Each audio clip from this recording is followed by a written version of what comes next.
Before we dive into law enforcement, man, just tell us who you are. Tell us a little bit about your family. How'd you get here, et cetera.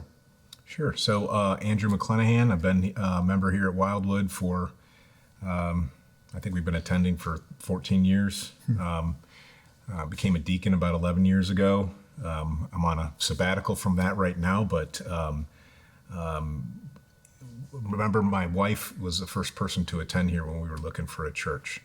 And when she came in here and she says, wow, you got to listen to this music. You got to come in here and see the pastor and listen to his message. And he was talking to me. Well, we had just come out from a bad experience with a pastor that was arrested here in town. And so I came to fact check this guy, Bob Evans. Rough character. Right. Well, and I came in and I saw the Solus banners and I thought, okay, all right, well, let's see, make sure that so I had my study Bible there so I could fact check Bob. And it was instantly home for us. A big church, kind of hard to break into, I guess, some of the cliques that form in big churches. But we didn't find that so much here, and it wasn't long before we had invitations to join small groups and that sort of thing. So this has been our home since then. I'm still married to Tricia McClenahan. She's the woman that God has given me as my helper, and I couldn't be happier about that. First date was June 6th, 1992. So, no pressure for you. You're going to get that question now too. Yes. One son, Ryan, is 20. He's attending Florida State. Moved to Tallahassee in 1987 when I transferred from Southern Illinois University at Salukis down here to FSU. I hear you. I didn't know that. Yeah, and met a woman and decided to stay, and joined the Tallahassee Police Department. Spent a total of 10 years there as a police officer, and patrolling mostly the south side of Tallahassee, South City. Spent 10 years at the state level as a law enforcement captain, doing internal affairs investigations on both civilians and on law enforcement. A lot of training into interview interrogations, and you're good. I'm not going to interrogate you. And investigating officer use of force, officer involved shootings, that sort of thing. And then broke for the private sector. I also did a stint as with Department of Children and Families as a director for their public benefits integrity over all the fraud and the public assistance programs around the state. I'm now working in the private sector. I still carry a badge. It's a reserve badge here in Leon County, but I don't actively practice. So. Yeah, so you've got no experience then whatsoever with law enforcement. That's right. I think I did my internship at the Leon County Sheriff's Office 30 years ago. Wow. I know, right? Wow. I want to say it. First of all, thank you. Thank you for your service, certainly to your country as a whole, but then to this area right here in Tallahassee. I appreciate what you've done and there. All right, now at the time of this recording, we are experiencing some significant levels of unrest. Yeah. So we have had riots. We have had many peaceful protests. We have had some that have not been peaceful at all, that have resulted in burned buildings, et cetera. But I would say the straw that broke the camel's back, there wasn't any one incident, but the straw was the death of George Floyd. Mm-hmm. And that was... the court case hasn't happened yet, so we don't know all of the circumstances. What we know is the video looks really bad for the officers that were involved in there. You investigated that much time. The subject we're talking about is justice. It's seeking justice. Law enforcement officers are there to uphold the law, to make sure that the laws that are put on the books, that have been gone through the due process there, are enforced in there. Give me your just thoughts on the average person that's out in the world right now. The average person, I think, has an overall favorable view of officers with some skepticism. Mm-hmm. Now, notice I said average person. I'm not talking about any average of any particular group.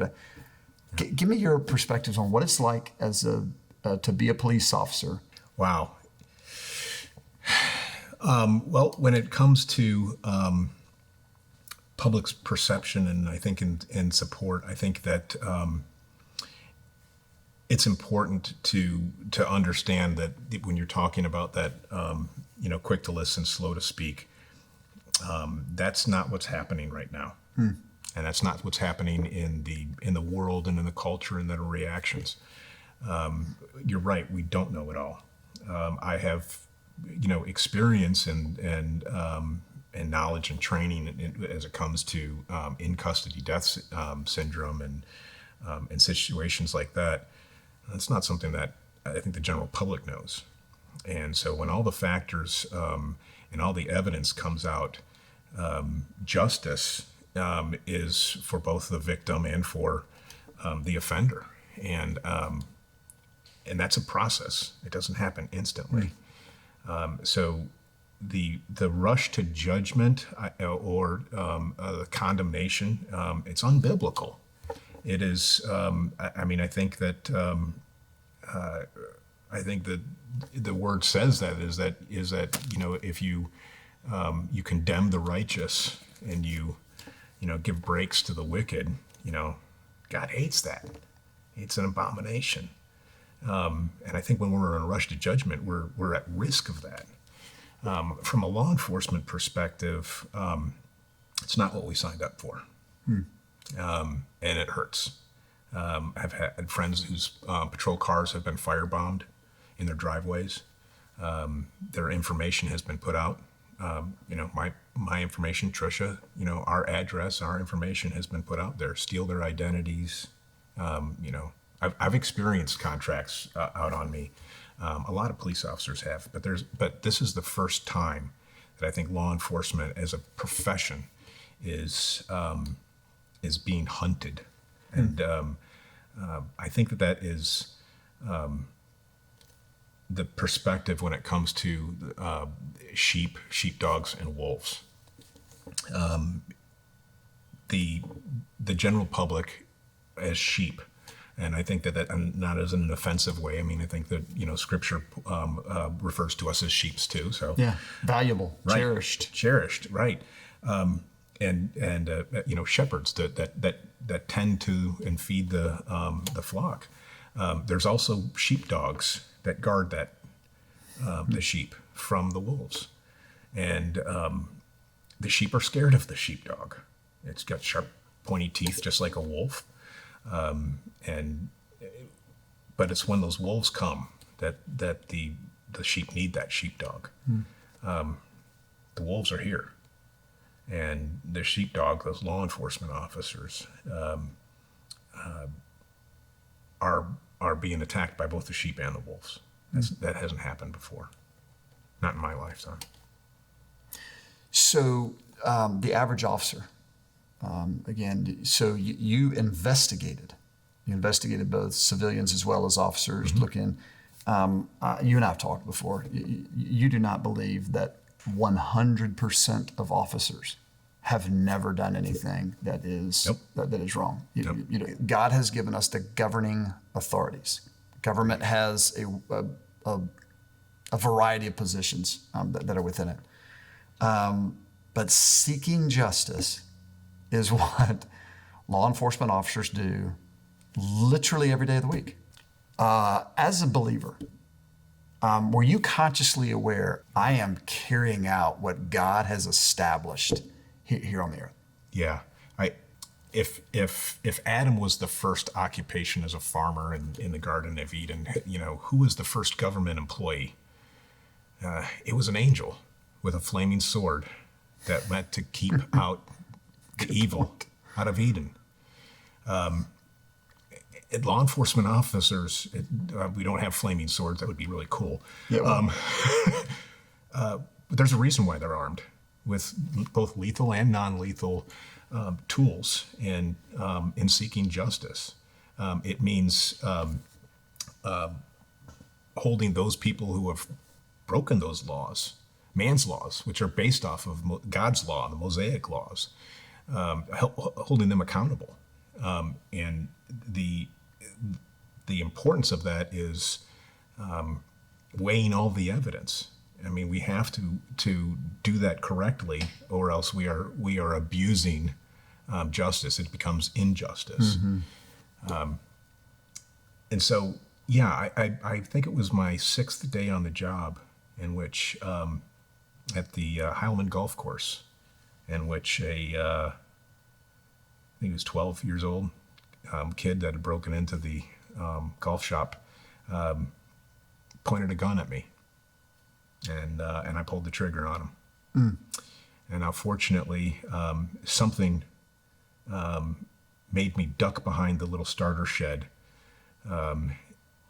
But when I holstered my gun, when it was all over and he was safely arrested, I had to decock my pistol, and it was because I had a Beretta 92 FS that was a 9mm full-size gun. It has a half-cock position. When you pull that trigger and that hammer starts to come back, it's one of the very few guns that has that half-cock position, and it caught in that position. Just a little bit more pressure, and my weapon would have discharged. Right. I had good sight picture on him. I'd have killed him on my 6th day on the job. And so I wasn't some cop groupie and that sort of thing. I had my own little closet that had all my uniform and gears and stuff. And it was only after I had taken all of that Andy, the husband, was home. And that night I was taking all my gear off as I had decocked that pistol, and it hit me. I have been given the authority by man to take somebody's liberty or life. And just the sheer weight of that, the gravity hit me. I said, Lord, I can't do that by myself. I need help with that. How do I do it? And to do it fairly and to do it honestly. And how do I go every single day out of this house to go fight evil? And I've seen it. I've seen what only can be described as demon possessed or influenced. I mean, right. Whatever. And you don't walk away from that unscathed. I need help with this, and I think that's why you see a lot of believers in the profession as well. Yeah. Yeah, you and I were talking earlier that it does seem to be one of those professions that you have, in comparison to other fields, other careers, it seems that you have an unusually high percentage of believers. I'm not claiming that the majority of the police force all over America are believers. I'm just saying it just seems you've got an unusually high percentage of there. That perspective you just shared is one that I have never thought about in my life. I've never had a moment where I thought, today I've got a responsibility to think about how am I going to guard, protect, but potentially take away somebody's liberty or life. Yeah. That's a heavy load. It is. That's a burden. And again, from your perspective, you would say confidently, the overwhelming majority of folks that are in law enforcement are take that seriously. Oh, absolutely. Yeah. And it's a mindset. I mean, and you have to have the capacity for violence. I mean, you're not going to see a lot of beta personalities going into law enforcement. You're going to see alphas, and that's a daily thing. You can't take that off. When you do, you become a sheep. You're not a sheepdog. And I'm a sheepdog when I'm listening to your sermons on Sunday. That if the wolf comes into that sanctuary, they're going to have to deal with me. Yeah. The overwhelming number of police officers take that very seriously, and just take for example an active shooter situation at a school. we're trained that you don't wait for backup. At the sound of gunfire, you run towards it. I think most mentally sane, competent, normal people would run away from the sound of gunfire. And it takes a special person that has a gift that I think only comes from God, that is going to run towards that is going to run towards the wolf. Yeah, and again, and look, men and women all across America are doing it every day. Yeah. They're saying, I hear this sound. I'm moving towards danger because there are other people right here that don't know how to handle this. Right. And you know what we hate worse than a wolf? Is a sheepdog, that a cop that tarnishes the badge. Yeah. Because it unlike any other profession, maybe pastors, but the actions of one person impact 800,000 law enforcement officers, where we have had thousands of people, cops injured, killed since the unrest that we've had recently. What happens from your perspective if that extreme end goes? Where Well, there's that's what the wolves want, and nobody wants to be held accountable. But what are they going to be looking for when the wolves come to the door? Who are you going to? We have fire alarms in this building and fire extinguishers. But if this building catches on fire, who are we going to call? Somebody needs to answer that call. Here I am, send me. Yeah. So there is a need for law enforcement. Personally, I think it's the opposite response. I mean, do you know, here in Tallahassee, we are at staffing levels that are the same since almost 50 years ago. This city's grown. The number of investigators that we had while I was at the Tallahassee Police Department was the same as we had in the 70s. We are short hundreds of officers. And now when you have staffing deficiencies, when you defund law enforcement, when you have fewer people to answer that call, there's going to be less time that we can spend with the community. You're not going to be able to be proactive. You're not going to be able to get out of your car and go and talk and get to know and establish a rapport and some communication with that community. And so what you actually do is you split the community in which we're supposed to protect and serve away from those people who've answered that call. It's the worst thing that can happen. Now, there is a call for, I firmly believe in restorative justice, and I can tell you there's people that I've arrested dozens of times. Clearly, our system is not working. Right. But is that law enforcement's responsibility? The job of a law enforcement officer to show up to seek justice doesn't end with putting handcuffs on somebody, on the right person. It is caring for the victim, and it goes to testifying in front of a judge about that evidence, and to do so fairly and honestly. Who's going to do that? That terrifies me to see that. I think there's a great partnership in social services. Police officers can't be social service teachers, firefighters, father figures. How many hats does a law enforcement officer wear on any given day? It depends on the calls, right? There is a need for that. In the same breath, there is a need for accountability for the profession. But it's not from a mob rules, tribalism, knee-jerk reaction. And that's where those protections that I said that are, more protection than a good cop needs, more protection than a good cop or bad cop deserves. That's where they actually come in and help. Because I have had, since this has started, I think it's 22 police officer friends have reached out to me. Some I haven't spoken to since, in 30 years. And maybe it's because I've been a little vulnerable about peeling off the vest and getting to see what's behind the badge there. But they're in mourning. They're in tears, and afraid, trying to get out of the profession as fast as they can. And I mourn what's going to happen, and we can't have sheep in uniform. What's the future in the profession going to look like? That worries me. Yeah. And not just praying for them, but praying for that challenge of going out and fighting evil, of being that thin blue line, of honoring God while you're doing it. You don't have to be a believer as a sheepdog and appreciate that. That's, I think, what the number one thing that they need right now. I think they also need justice in being slow to judge them.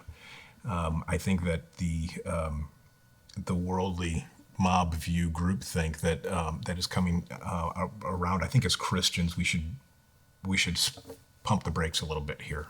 Let's wait for the evidence. Let's wait for the truth. And if we're going to condemn somebody, then let's do it righteously. Let's do it justly. And if that means that the person is a law enforcement officer and they need to be held accountable, then we need to support that. Whether it is any sin, including racism, that is partiality. Partiality is wrong. They need to be held accountable, and yet they need to be supported. And the best support that you can give is when you see that cop in the coffee shop. I'm not going to say donut shop because we don't eat inside donut shops anymore. But when you see that cop that is in a drive-through, or is grabbing lunch or coffee, telling them you're supporting them is great. You don't have to buy their meal, but just coming up and saying, I just want to let you know that thank you and I appreciate you for being a sheepdog. Yeah, that's just powerful. What would you want the average person? What would you want them to know about police, law enforcement, et cetera? Again, we stated earlier, we know that you're ordained by God in there. So this was God's idea. Yeah, that's right. They had. What would you want us to know? We're also sinful. We're broken, and we're trying our hardest to seek justice, not just from a worldly perspective of man's laws, but doing it to honor God. Whether we realize it or not, as a body of law enforcement officers, if we're doing our job correctly, that's the end product, because we are gathering all the evidence. We're holding people accountable. We're caring for the victims. It's Micah 6:8, and as let me see here. I gotta look here. I forget them. Yeah. So Micah 6:8 and Isaiah 1:17 really talk about what it means to seek justice from a law enforcement perspective. And it's learning to do good, seeking justice, correcting oppression, concern for the victims. Micah 6:8 is probably the greatest of the calls of what it means to seek justice for a law enforcement officer. He's told you what is good, right?